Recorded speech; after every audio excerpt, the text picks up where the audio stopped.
আসসালামু আলাইকুম, ওয়েলকাম করছি রিয়াসাদ আজিম। ভিন্ন ধর্ম মতাদর্শে যারা শুনছেন সবার প্রতি আন্তরিক কৃতজ্ঞতা। ফিনিক্স পাখির মতোই এভাবে যেন ফিরে আসতে হয়, এভাবেই ফিরে আসা যায়।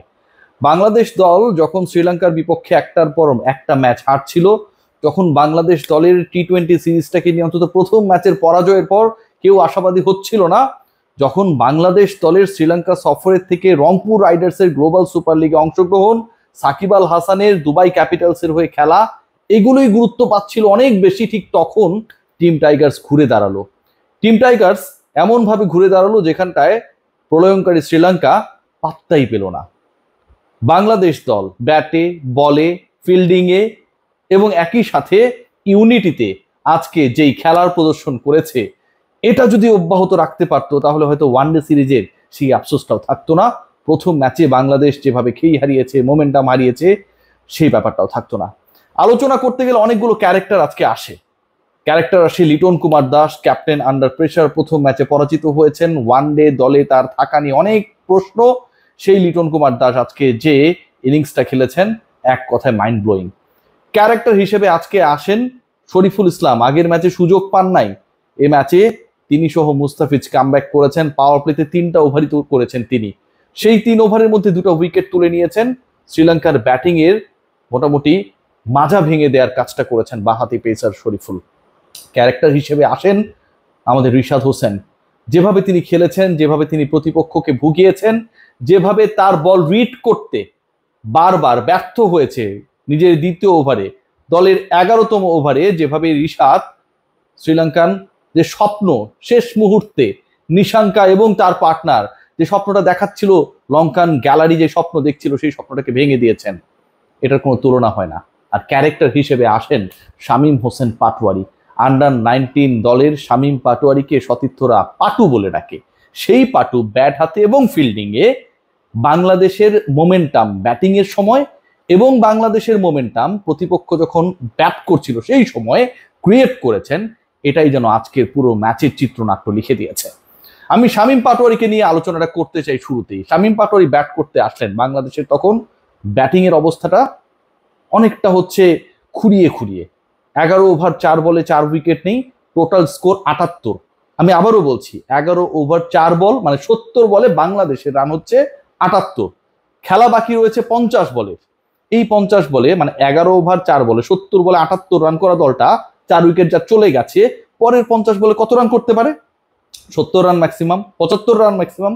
সেটা যদি করে বাংলাদেশের স্কোরটা মোটামুটি 150-এর কাছাকাছি হয়। সেই বাংলাদেশ করলো 177। পরের 50 বলে, প্রথম 70 বলে 78 রান করা বাংলাদেশ পরের 50 বলে করলো 99 রান। এবং এই 99 রান করতে গিয়ে শামীম হোসেন পাটোয়ারি মানে দলের 99 রান যোগ হয়েছে। শেষ 50 বলে শামীম পাটোয়ারি করেছেন 27 বলে 48, 177 স্ট্রাইক রেটে। ক্রিজে তখনও লিটন কুমার দাস ছিলেন। লিটন কুমার দাসের সাথে তাওহিদ হৃদয়ের আমরা পার্টনারশিপও দেখেছি। সেই পার্টনারশিপে দুজনই কখনো পেটাচ্ছিলেন, কখনো রক্ষণাত্মক হচ্ছিলেন। কিন্তু বাংলাদেশ যে আসলে এরকম একটা ফায়ারি সিচুয়েশন ক্রিয়েট করতে পারে, সেই স্বপ্নটা কেউ দেখাচ্ছিল না। শামীম হোসেন পাটোয়ারি এলেন, প্রথম 5 বলের মধ্যেই 2টা বাউন্ডারি, 10 রান। এরপর চালিয়ে গেছেন, শেষ মুহূর্তে রান আউট হয়েছেন। অর্ধশতকের আফসোসটা বাড়িয়েছে যে শামীম পাটোয়ারি এত ভালো খেলেও শেষ পর্যন্ত কেন 50-এ সেই ম্যাজিক ফিগার ছুঁতে পারলো না। কিন্তু যা করেছেন, যেভাবে করেছেন, এই ম্যাচের পুরো মোমেন্টাম সেট করার ক্ষেত্রে, লিটন কুমার দাসকে কনফিডেন্স দেওয়ার ক্ষেত্রে, বাংলাদেশের স্কোরটাকে 250 ক্রস করানোর ক্ষেত্রে, বোলারদেরকে একটা চ্যালেঞ্জিং পুঁজি দেওয়ার ক্ষেত্রে এইটা ট্রিমেন্ডাস রোল। আমার ম্যান অফ দ্য ম্যাচ, আমার সেরা ক্রিকেটার আজকের ম্যাচে তিনি কেন জানেন? বাংলাদেশ যখন ফিল্ডিং এ নামলো, 178-এর টার্গেটে শ্রীলঙ্কা ব্যাট করতে নেমেছে, আবারও সেই কুশল মেন্ডিস, নিশাঙ্কা তারা তাদের মতো করে তাণ্ডব চালাবে। প্রথম ওভারটা আমরা খেয়াল করেছি যে সেই ওভারে খুব বেশি সুবিধা করতে না পারা, পরের ওভারে সাইফুদ্দিনের বলে চড়াও হলেন, ছক্কা মারলেন, 4 মারলেন। কিন্তু যখন এর আগের মতোই ওই যে পাওয়ার প্লেতে 83 রান নিয়েছিল, মনে করতে পারেন প্রথম ম্যাচটায়, সেই তারা যখন খোলস ছেড়ে বের হবার অপেক্ষায়, বাংলাদেশের 177 রানের যে পুঁজি সেটাকে টপকে 178 করার পথে যখন পাওয়ার প্লেকে প্রথম 6 ওভারকে কাজে লাগানোর অপেক্ষায়, ঠিক তখন শামীম পাটোয়ারি ডিরেক্ট থ্রোতে আউট হয়ে ফিরে গেলেন কুশাল। এই যে একটা সিচুয়েশন তৈরি করলেন তিনি, যিনি একদম শেষ ওভার পর্যন্ত ব্যাট করেছেন, যিনি 12তম ওভারে ব্যাট করতে নেমে শেষ ওভার পর্যন্ত ব্যাট করেছেন, বাংলাদেশের শেষ 50 বলে 99 যোগ করতে গিয়ে একাই 48 করেছেন, সেই তিনি বাংলাদেশ তখন বোলিং ইনিংসে প্রথম উইকেটটা, প্রথম ধাক্কাটা দেওয়ার ক্ষেত্রে একটা বড় রোল প্লে করলেন।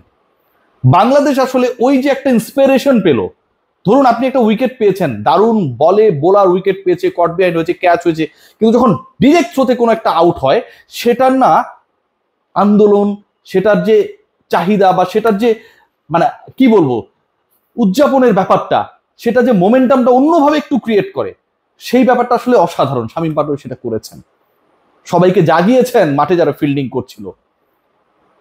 বাংলাদেশের আজকের এই বোলিং ইনিংসের পাওয়ার প্লেটাই আসলে বাংলাদেশকে জয়ের যে দ্বার প্রান্তে নিয়ে যাওয়া, সেক্ষেত্রে একটা বড় রোল প্লে করেছে। কি করে খেয়াল করে দেখবেন যে প্রথম 6 ওভারে বাংলাদেশ করেছিল 39 রান। অনেক আফসোস ছিল যে বাংলাদেশ এইভাবে কেন ব্যাট করছে। প্রথম 6 ওভারে শ্রীলঙ্কা করলো 37 রান, লুজিং 4 উইকেট। শামীম পাটোয়ারিও শুরুটা করলেন দারুণভাবে, সাইফুদ্দিনের বলে উইকেট গেল, সেই উইকেট নিয়েও অনেক আলোচনা হলো। আম্পায়ার আউট দেবেন না, লিটন কুমার দাস কনফিডেন্ট, সাইফুদ্দিন কনফিডেন্ট, কিন্তু যখন রিভিউ নেওয়া হবে তখন আবার সেই কনফিডেন্সটা কনফিউশনে রূপান্তরিত হলো। মেহেদী হাসান মিরাজ রিভিউ নেওয়ার ব্যাপারে যার একটা বিশাল ব্যাপার স্যাপার রয়েছে, সেই তিনি দৌড়ে এলেন, লিটনকে বললেন, দোস্ত অথবা ছোট ভাই অথবা বড় ভাই অথবা লিটন দা, রিভিউটা নিয়ে নেওয়া যায়। লিটন রিভিউ নিলেন, আউট হয়ে গেলেন ব্যাটার। শরীফুল ইসলাম, যিনি আগের ম্যাচে ছিলেন না, যে আলোচনাটা করছিলাম, তিনি নিলেন 2টা। এই যে 4টা উইকেটের পতন, 6 ওভার শেষ, রান 37, এখানটাই আসলে বাংলাদেশ আজকের ম্যাচের ভিত্তিপ্রস্তর স্থাপন করেছে। খেয়াল করে দেখবেন টিম ম্যানেজমেন্টকে নিয়ে অনেক সমালোচনা হয়েছে। আপনারা অনেক সমালোচনা করবেন আমাদের যে আজকে কেন এত কথা বলছি। এই আলোচনা যারা শুনছেন, খেয়াল করে দেখবেন আগের ম্যাচে বাংলাদেশের পেস ডিপার্টমেন্টের 3 জন পেসার ছিলেন, 3 জনই হচ্ছে ডানহাতি পেসার। মুস্তাফিজুর রহমানকে খেলানো হয় নাই, ছিলেন না, শেষ মুহূর্তে বলা হয় যে ইনজুরি বা এটা ওটা, আমরা আগে থেকে কোনো কিছু জানতে পারি না। শরীফুল ইসলাম নেই, আজকে শরীফুল মুস্তাফিজ ইন। প্রথম 6 ওভারে 4টা করেছেন তারা। এই 4 ওভারের মধ্যে শরীফুল নিয়েছেন 2টা উইকেট, মুস্তাফিজ রান চেক দিয়েছেন, এবং পাওয়ার প্লেতে বাংলাদেশের এগেনস্টে আগের ম্যাচের বিধ্বংসী শ্রীলঙ্কা আজকে পুতিয়ে গেছে। খেলাটা কিন্তু সেখানটায় হয়েছে। লিটন কুমার দাস, তার ফেরা খুব দরকার ছিল একটা এরকম পাওয়া অবকাশ। 152 স্ট্রাইক রেটে 76 রানে ইনিংসটা 2বার লাইভ পেয়েছেন, 30 রানে একবার, 56 রানে একবার, কিন্তু সেটা খেলার অংশ। শেষ পর্যন্ত তিনি, আমার কাছে মনে হচ্ছিল যে লিটন আজকে সেঞ্চুরিও করে ফেলতে পারেন, দারুণ টাইমিং হচ্ছিল, লাইভ পাচ্ছিলেন, এবং শেষ দিকে তিনি যেভাবে ফায়ারি স্ট্রাইক করছিলেন, মনেই হচ্ছিল যে লিটন কুমার দাস আজকে হয়তো অন্য কিছু একটা করে ফেলবেন। তারপরও যা করেছেন, 150+ স্ট্রাইক রেটে ক্যাপ্টেন যখন এই ব্যাটিংটা করেন, তখন শামীম হোসেন পাটোয়ারিদের জন্য হাত খুলে খেলাটা আরো সহজ হয়ে যায়। তবে আজকের এই ম্যাচে, পুরো ম্যাচে আমি বলবো যে পুরো ম্যাজিক্যাল ফিগার হচ্ছেন শামীম হোসেন পাটোয়ারি, শামীম পাটু। আমরা তার সাথে যারা আড্ডা মারি, গল্প করি, মোটামুটি একটা ভালো সম্পর্ক, সেভাবে ডাকা যায়, সবাই পাটু বলেই তাকে ডাকে। এই পাটু আজকে যে ঘটনাটা ঘটালেন, ব্যাট হাতে মোমেন্টাম ক্রিয়েট করার ক্ষেত্রে, রানটাকে 250 ক্রস করানোর ক্ষেত্রে, যখন বাংলাদেশ ফিল্ডিং এ প্রথম উইকেটটা রান আউটের মাধ্যমে নিয়ে পুরো দলকে উজ্জীবিত করার ক্ষেত্রে, এটা ভাই মাইন্ড ব্লোয়িং। শামীম হোসেন পাটোয়ারি, লিটন কুমার দাস, মুস্তাফিজুর রহমান, শরীফুল ইসলাম, আমাদের রিশাদ হোসেন, কতগুলো ক্যারেক্টার আজকে জ্বলে উঠেছেন। যখন এতগুলো ক্যারেক্টার, 11 জনের মধ্যে অন্তত 5 জন যদি জ্বলে ওঠেন, পুরো দলটা না ওই আত্মবিশ্বাসটা পায় যে বাংলাদেশ পারে, বাংলাদেশ পারবে। তবে আর যাই বলেন, বাংলাদেশের পাওয়ার প্লের ব্যাটিং কোনোভাবেই আমার পছন্দ হয়নি, ভালোও লাগেনি, এবং একই সাথে সবচেয়ে বিরক্তিকর লেগেছে লিটন এবং তাওহিদ হৃদয়ের পার্টনারশিপ। Sorry to say. সবাই ভালো থাকবেন, take great care. Last match কলম্বোতে বাংলাদেশ দেখিয়ে দিবে ইনশাল্লাহ।